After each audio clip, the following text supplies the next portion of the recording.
Yo, what is going on, you guys? Bashtianygo here, and today I'm coming at you with my updated Drytron deck profile post the newly submitted September 2023 Banlist taking place September 25th, guys. So we got just about 10 days at the time of recording this video in order to make sure we get our decks right, and this is going to be one of the better ways to go ahead and play Drytron. There's two real ways to play Drytron. There is the Megalith version and the turn skip version. If you guys want to see the turn skip version, let me know in the comment section down below. Go ahead and get that out to you guys. But it's going to be the Megalith version for you guys. I seem to prefer this a little bit more. It's a little bit more interactive. It's a little bit more engaging, which is, you know, a little bit more fun as well for everybody, not just myself. So anyway, I just want to go ahead and get right into this, guys. I do want to let you guys know, unlike I messed that up in the previous video I made, but I do have a quick combo for you guys, just so you guys understand what your typical end board is going to, or what you're going to be shooting for with this deck, with just two cards in your hand. The rest of the cards don't matter. 2-card combo at the end of this video. If you guys want to skip to it, I'll go ahead and leave a time card. But without further ado, guys, let's get right into this profile. The good thing is that with Drytron, it's more or less cookie cutter, I want to say, in the engine itself, of course. So you want to go ahead and max out on your Drytron. So you play. Whoops! Looks like we missed out on one Delta. My bad. We do play 3 copies of Delta, 3 copies of Gamma, 3 copies of Zeta, and 3 copies of Alpha, just to make sure that you are maxing out on Drytron names. The main thing about Drytron, the issue with the deck, is that it is the consistency. Even though it has a lot of consistency cards, if you don't see 2 Drytrons in your opening hand, you are screwed, my friends. So want to make sure that we are able to do so with playing the most amount of consistency. So want to make sure we max out on all Drytron names. We play Herald of Orange Light at 3. We have plenty of fairies in our deck. Plenty of fairies are going to be searching out, abusing Benton, which is of course at 3. And we are going to make sure that we're maximizing the ability in order to hit 2 cards that destroy this deck. One being Drone and Lockbird, and potentially Nibiru as well, depending on where you get hit. Some hand traps may hurt more than others, but Droll is going to be a huge one that we're going to be able to stop, as well as also let's go ahead and throw that Dimension Shifter out there, another card that we can definitely go ahead and stop now with this card. 1 copy of Manju and 1 copy of Choju of the Trillion Hands. This is a really cool card. It always reminds me of Hunter x Hunter. If you guys don't know what I'm talking about, I highly recommend you guys go watch all of Hunter x Hunter and then come back to this video. Great anime, but this reminds me of it, and it's really cool. But not only being cool to me, this card also says if it's summoned, add 1 ritual monster and 1 ritual spell from your deck. Now remember, that is mandatory, so if you already went through all your copies of Meteonis, this cannot activate, so you have to keep that in mind as well. Sometimes it may be better to go ahead and search the Manju because of that one slight restriction, but at the end of the day, you are getting a +2 out of this. We will take that. Onto our rituals, we play 1 copy of Meteonis Draconitis, whatever his name is, 3 copies of Ben 10, 1 copy of Natasha, and 2 Fool, 1 Ophiel, and 1 of the Bethor as well. So that's going to be it for the monster lineup. The good thing about this deck is that you don't really need to play a lot of hand traps, essentially because this deck, when it goes first, it goes clean off. It is very hard for the deck to actually break because of the amount of consistency that we play in the deck. And going second, you do still have your orange lights, and you do still play. The way this deck plays, it can interact and play through boards, but it's not the strongest, so I would highly recommend you are choosing to play a going first build. It really is a matter of whether you want to choose highly consistent over being able to have the ability to play board breakers in the main deck, but we do still play 3 copies of Triple Tactics Talents, which I'll get to in just a little bit as well, in order to be able to help you going second also.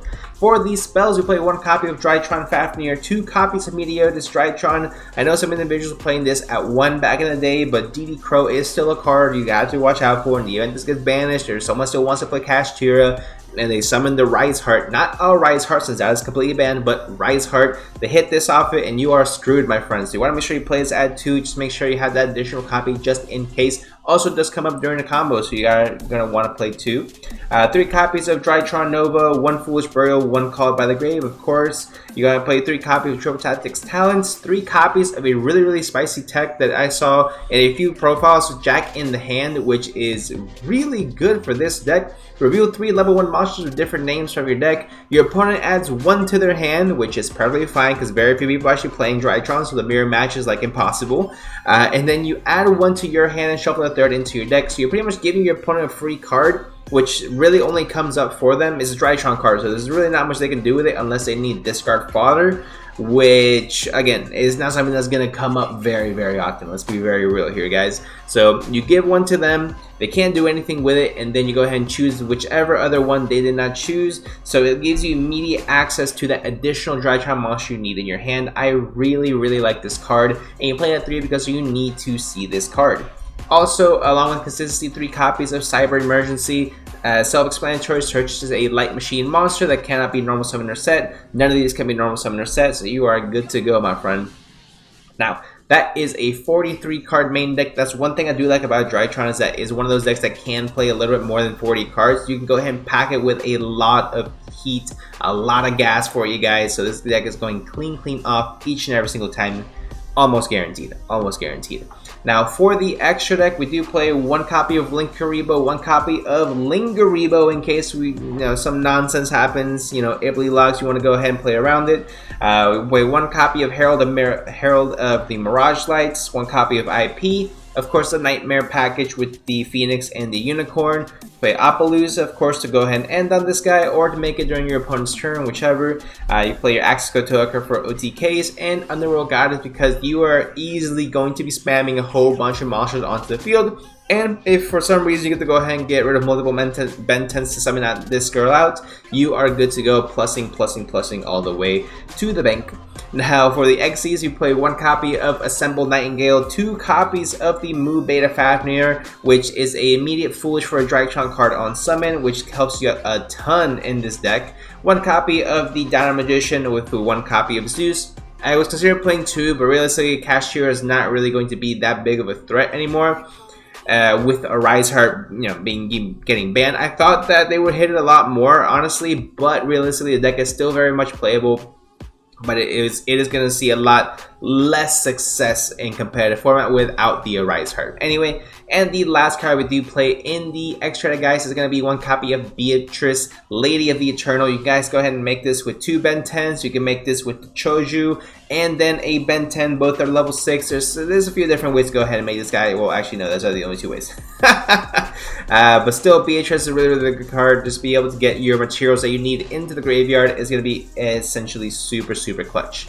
So that's going to be it for the deck profile, guys. 43 card main deck, 15 card extra deck. Extremely consistent, extremely powerful. Has a lot of interruptions, has a lot of interactions as well, which I really like about this deck. Honestly, with Bystials leaving the format, with Arise Heart leaving the format, this deck is definitely primed to become one of the better decks of the format. It really just depends on how it can deal with Unchained. And that's really the biggest issue, right? How can the decks now be compared to against the Unchained? But it does have 3 things going against it. Like I said before, we got Herald of Orange Light to 3. We have the Bestial Mahamut going to 1. And we also have a Rise Heart getting banned. So those are 3 major pros for the deck. So let's see what we can do with it. Without further ado, guys, let's get right into the combo. Alright, guys, so here we are here for the combo tutorial. 2 cards, Alpha, Zeta to go into the full thing, and 3 random cards you will not need in your opening hand. So we got 3 Triple Tactics Talents because we are nice like that. So let's go ahead and get into it, guys. First things first, you're going to activate your Alpha in order to get rid of your Zeta in the grave, in order to get Alpha's effects to search you out your Ben 10. Then we're going to activate Zeta because these guys special summon themselves from hand or graveyard, which is nuts. Tributing the Ben 10 special summon itself, which then allows us to search out Meteonis Drytron, which is going to be a ritual spell. Remember, we do play 2 of this guy, so we are good to go so far. And we activate Ben 10 effect. Ben 10 is not a hard once per turn, guys, which is absolutely ridiculous that this is even at 3, but we're going to go ahead and abuse it because we can. And this is actually going to search us for any light fairy. So we're going to get Choju of a Trillion Hands right over here in order to be able to go ahead and summon him out in just a little bit, guys. But first off, we're going to go ahead and make the Mu Beta Fafnir in order to send out our Drytron Gamma. Gamma, when it is special summoning, brings back another Drytron monster from your graveyard, which comes up super clutch. So let's go ahead and keep it going, guys. We are going to activate Meteonis Drytron And one thing I love about Moo Beta Fafnir is that you can actually use its materials as ritual materials, so it comes up super clutch. Activate Meteorus Drytron, detaching Zeta from it in order to summon Ben 10 from the graveyard, which is crazy to even think about. This deck is super nuts. I'm getting all the flashbacks of going up against it during Drytron format, and it is giving me some quick PTSD over here. So we have Gamma in the grave, we have Zeta in the grave, which we already have access to. So next thing we're gonna do is gonna tribute the Ben 10 to summon out the Choju. Choju's gonna search us a ritual monster and a ritual spell. So this is the second ritual spell that we are getting to our hands. So you have no more in the deck, so be mindful of that. Then we're gonna activate Ben 10 because it has been sent to the grave. We're gonna search out Herald of Orange Light. Actually, so this does not play around Nibiru. Something you guys definitely want to keep in mind, because you can get Nibiru here is going to be super bad news bears. But then you have Triple Tactics Talent, so you're good.